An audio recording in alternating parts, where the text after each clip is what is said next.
आचार्य चतुर्सेन 10 साल लगाकर एक किताब लिखते हैं और कहते हैं मैं अपनी लिखी सारी रचनाओं को खारिज कर कर इसे अपनी पहली रचना घोषित करता हूँ। उनका केवल ये स्टेटमेंट ही इस किताब को इंटरेस्टिंग बना देता है। ये किताब है वैशाली की नगरवधु।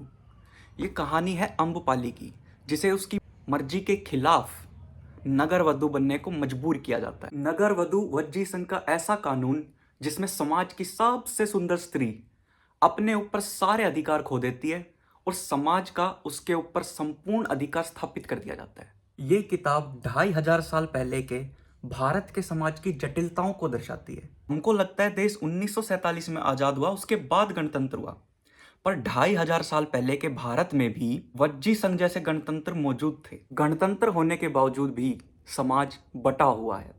यहाँ आर्य, अनार्य और दस्यु भी हैं। यहाँ गुलाम भी हैं, दास दासियां भी हैं, अम्बपाली जैसी नगरवधु भी है। ये उस दौर की कहानी है जब मगध पहला महाजनपद बनकर उभर रहा है, यानी पहला साम्राज्य, और साथ ही उभर रहे हैं बुद्धिज्म और जैनिज्म भी। चाणक्य को तो सब जानते हैं, लेकिन उतने ही तगड़े राजनीतिज्ञ मगध के महामात्य आर्यवर्षकर भी हैं इस कहानी में। कहानी अम्बपाली के चारों ओर घूमती है, कैसे सब लोग अम्बपाली के दीदार को भी तरसते हैं। अम्बपाली नगरवधु होते हुए भी समाज पर तगड़ी पकड़ रखती है। कहानी किसी धारावाहिक के एपिसोड्स की तरह लिखी गई है। एक एपिसोड से दूसरे एपिसोड तक ले चलते हैं हमको सोमप्रभ।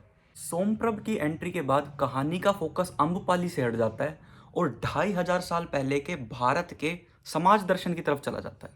लेखक दिखाते हैं कि कैसे समाज के एक विशेष वर्ग की समाज पर पूरी तरह से पकड़ है। वो लोगों से उनकी मर्जी हो या ना हो बलि मांगते हैं, बलि के लिए जानवर मांगते हैं। कैसे बुद्धिज्म और जैनिज्म लोगों को आकर्षित करते हैं और उसके रिएक्शन मैकेनिज्म में ये विशेष वर्ग क्या क्या कदम उठाता है। अगर आपको प्राचीन भारत के समाज की कहानी पढ़ने में इंटरेस्ट है तो आप इस किताब को पढ़ सकते हैं। किताब के बैक कवर पे लिखी इसी किताब की 4 पंक्ति आपको पढ़कर सुना रहा हूं। मैं सहस्र बार इस शब्द को दोहराती हूं, वज्जी संघ का यह धिक्कृत कानून वैशाली जनपद के यशस्वी गणतंत्र का कलंक है। भंते, मेरा अपराध केवल यह है कि विधाता ने मुझे यह अथाह रूप दिया। इसी अपराध के लिए आज मैं अपने जीवन के गौरव को लांछना और अपमान के पंख में डुबो देने को विवश की जा रही। इसी से मुझे स्त्रीत्व के उन सब अधिकारों से वंचित किया जा रहा है जिन पर प्रत्येक कुलवधु का अधिकार है।